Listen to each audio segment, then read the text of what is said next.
Jésus compare le règne de Dieu à une graine de moutarde qui est la plus petite de toutes les graines.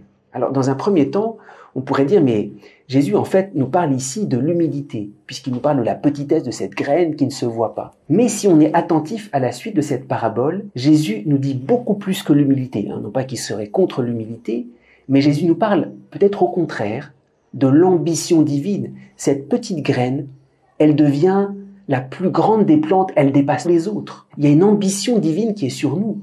Et en fait, beaucoup plus que l'humilité, cette parabole nous enseigne sur le regard prophétique, sur la grandeur du regard de Dieu que nous devons accueillir. Nous ne pouvons pas être sauvés si nous restons une petite graine. Nous sommes sauvés parce que dans notre petitesse, il y a un regard immensément grand sur nous. Cette parabole, c'est la parabole de l'ambition divine.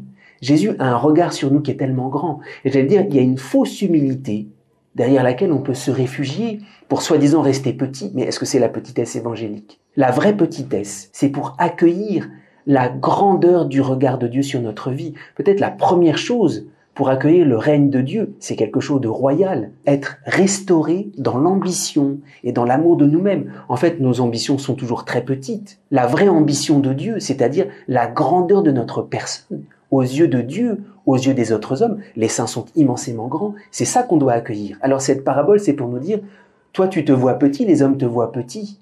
Mais dans l'espérance, dans le regard de Dieu, tu es immensément grand. Et le salut consiste d'abord à accueillir la grandeur de ce que tu représentes pour Jésus.